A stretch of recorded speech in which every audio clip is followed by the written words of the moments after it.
ராதே கிருஷ்ணா.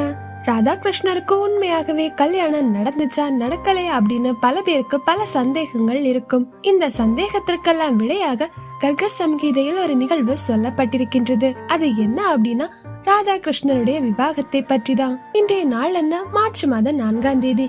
இன்னைக்குதான் ராதா கிருஷ்ணருடைய விவாக தினம் கொண்டாடப்படுது. ராதா கிருஷ்ணருடைய விவாகம் நடந்த இடம் இன்னைக்குமே இருக்கு. அந்த இடத்துல இன்னைக்கு ராதா கிருஷ்ணருக்காக ஒரு கோவில் கட்டப்பட்டிருக்கு.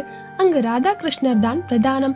பலராமருடைய சந்நிதியும் அங்கு இருக்கின்றது. ராதா கிருஷ்ணருடைய விவாகம் எப்படி நடந்துச்சு, யார் இந்த விவாகத்தை நடத்தி வச்சாங்க, எந்த இடத்துல நடந்துச்சு அப்படிங்கிற பல விஷயங்களை இந்த வீடியோல இருந்து நம்ம தெரிஞ்சுக்க போறோம்.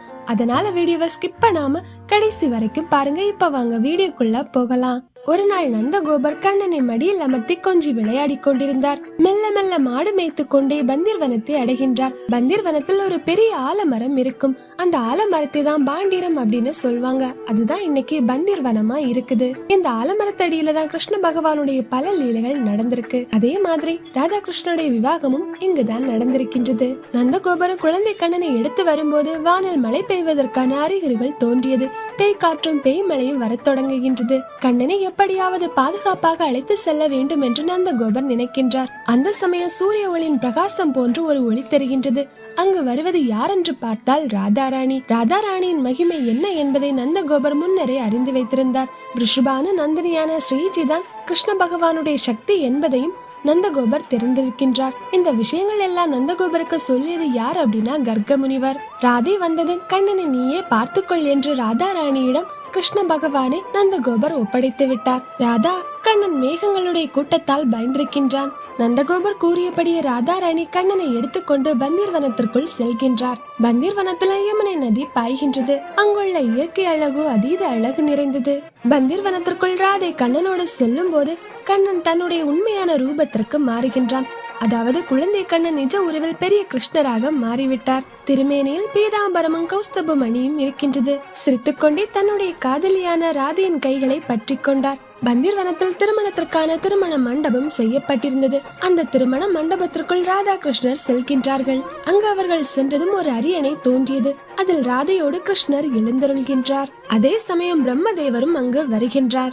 ராதா கிருஷ்ணருக்கு எதிரில் வந்து அவர்களுடைய திருவடியை பணிந்து வணங்குகின்றார். மகத்துவமான வார்த்தைகளை கூறி பிரம்மதேவர் துதிக்கின்றார். பிறகு யாக குண்டத்தில் யாகத்தையே பிரகாச செய்கின்றார். அதாவது விவாக அக்னியை ஏற்றுகின்றார். ஹோமகுண்டத்தின் முன்னால் ராதா கிருஷ்ணர் இருவரும் அமர்ந்து விட்டார்கள். திருமண சடங்குகளை வைதீக முறைப்படி பிரம்மதேவரை செய்கின்றார். சடங்குகள் முடிந்ததும் கிருஷ்ணர் ராதையும் அக்னி தேவனை 7 முறை வலம் வருகின்றார்கள். அதற்கு பிறகு 7 மந்திரங்களை படிக்க சொல்கின்றார். அதன் பிறகு ராதாராணி தன்னுடைய கைகளால் ஸ்ரீ கிருஷ்ணருக்கு மணமாலை அணிவிக்கின்றார்.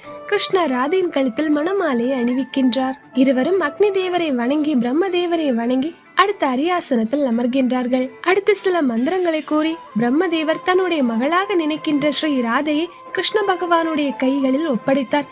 அதாவது ராதையை கன்னிகாதானம் செய்து வைத்தது பிரம்மதேவராவார். அந்த சமயம் தேவர்கள் அனைவரும் மகிழ்ச்சியால் பூமலையை பொழிகின்றார்கள். விண்ணோர்கள் அனைவரும் ஒரு ஆரவாரத்தில் இருக்கின்றார்கள். பிரம்மதேவர் தானே இந்த விவாகத்தை நடத்தி வச்சிருக்காரு. விவாகத்தை நடத்தி வச்சவங்களுக்கு தட்சணை கொடுக்கணும் தானே. பிரம்மதேவர் கிட்ட கிருஷ்ண பகவான் கேட்கிறாரு, பிரம்மதேவரே உங்களுக்கு என்ன தட்சணை வேண்டும் என்று. பிரம்மதேவர் என்ன கேட்கின்றார்? பக்தியை தட்சணையாக கேட்கின்றார். பகவானும் அப்படியே அருள்கின்றார். பிறகு ராதா கிருஷ்ணரை வணங்கிவிட்டு பிரம்மதேவர் பிரம்மலோகத்திற்கு சென்று விடுகின்றார். ஆக ராதா கிருஷ்ணனுடைய விவாகம் பிரம்மதேவரால் நடத்தி முடிக்கப்பட்டது. கல்யாணம் முடிஞ்ச கப்பிள்ஸ் அப்படியே விட முடியுமா? விட முடியாதுல்ல. அடுத்த நிகழ்ச்ச வனத்தில் ராதா கிருஷ்ணனுடைய லீலைகள் நடக்கின்றது. அங்குதான் விதவிதமான உணவுகள் சமைக்கப்பட்டிருக்கின்றது. சாப்பாடு இல்லைன்னா கல்யாணம் ஆகுமா? ஆகாது தானே. பலவித உணவுகளை பகவான் சிரித்தபடி ஏற்றுக்கொண்டார். கிருஷ்ண பகவானே ராதாராணிக்கு உணவையும் ஊட்டுகின்றார். இருவரும் இனிமையாக பாடி பேசிக்கொண்டே யமுனை வழியாக செல்கின்றார்கள். அங்கு அவர்களுடைய கண்ணாமூச்சி விளையாட்டும் நடக்கின்றது. கண்ணன் மரத்திற்கு பின்னால் ஒளிந்து கொண்டால் ராதையோ கண்ணனை எப்படியாவது கண்டுபிடித்து விடுவார். கண்டுபிடித்து கண்ணனுடைய பீதாம்பரத்தின் முனையை பிடித்து இழுப்பார். பிறகு என்ன, மறுபடி ராதையும் கிருஷ்ணரும் அவரவர் கைகளில் இருந்து விடுபட்டு ஓடி விடுவார்கள். இப்படி யமுனை கரையில் கண்ணாமூச்சி விளையாடுகின்றார்கள். அதோடு ராதையுடன் ராசலீலையும் நிகழ்த்துகின்றார். ராதையுடன் நடனம் ஆடுவது கிருஷ்ண பகவானுக்கு பிரியமான ஒரு விஷயமாகும். அதன் பிறகு யமுனை நதிக்குள் பிரவேசித்து விட்டார்கள். அந்த சமயம் யமுனையில் 1000 இதழ்கள் கொண்ட தாமரை பூ பூத்திருந்தது. ராதை அந்த தாமரை மலரை பறித்தது கண்ணன் அதை பிடுங்கிக் கொண்டு ஓடிவிட்டான். ராதையோ சிரித்துக்கொண்டே கண்ணனை பின்தொடர்ந்து பீதாம்பரம், புல்லாங்குழல், பிரம்புத்தடி ஆகியவற்றை எடுத்துக்கொண்டார். அடுத்து என்ன, மாறி மாறி டீலிங் தான். கண்ணன் என்னுடைய புல்லாங்குழலை தாய் என்று கேட்க, ராதையை என்னுடைய தாமரையை திருப்பி தாய் என்று கேட்கின்றார். ராதை கிட்ட வம்பு வச்சா சரி வராதுல்ல, அதனால கண்ணன் உடனேயே தாமரையை ராதையிடம் கொடுத்து விட்டான். ராதாவும் திரும்ப கண்ணனுடைய புல்லாங்குழலை பீதாம்பரத்தையும் கண்ணனிடமே ஒப்படைத்து விட்டார். இப்படி யமுனையிலும் மனதை மயக்க லீலைகளை நிகழ்த்தினார்கள்.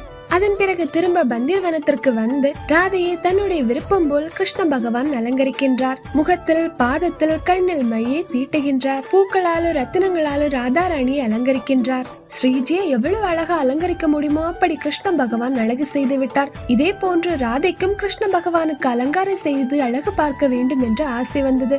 ஆனால் அந்த நொடியே கண்ணன் தன்னுடைய இளமையான ரூபத்தை துறந்து மீண்டும் சிறிய குழந்தையாகிவிட்டான். நந்தகோபர் எந்த குழந்தை ரூபத்தில் ராதாவிடம் அளித்தாரோ அதே உருவில் பூமியில் புரண்டு பயத்தால் கிருஷ்ணர் அழ ஆரம்பிக்கின்றார். ஸ்ரீஹரியின் இந்த ரூபத்தை கண்டு ராதையும் அழுகின்றார். என் மீது ஏன் கண்ணா மாயை விரிக்கின்றாய் என்றும் கேட்கின்றார். அந்த சமயம் ஒரு அசரீரி ஒலி கேட்கின்றது. ராதா, இப்போது கவலைப்படாதே, உன்னுடைய விருப்பம் சிறிது காலத்திற்கு பிறகு நிறைவேறும் என்று அந்த அசரீரி ஒலி சொல்லியது. பிறகு என்ன, ராதை அந்த குழந்தை வடிவத்தில் இருந்த கிருஷ்ணரை எடுத்துக்கொண்டு யசோதா அம்மாவிடம் கண்ணனை ஒப்படைக்கின்றார். கண்ணனை எடுத்து வந்த ராதையை மிக்க மகிழ்ச்சியோடு யசோதா அம்மாவும் வரவேற்கின்றார். ராதாராணி மிகுந்த மதிப்பு மரியாதையோடு நடத்தினார். அதன் பிறகு யசோதா அம்மாவிடம் இருந்த அனுமதி பெற்று தன்னுடைய வீட்டிற்கு செல்கின்றார். இதுதான் ராதா கிருஷ்ணருடைய விவாக லீலை. ஒவ்வொருவருடைய வாழ்விலும் ஒவ்வொரு நாட்களும் பலவித அனுபவங்களை தரும். கிருஷ்ண பகவானுடைய வாழ்க்கையிலும் பலவித லீலைகள் நடந்திருக்கின்றது.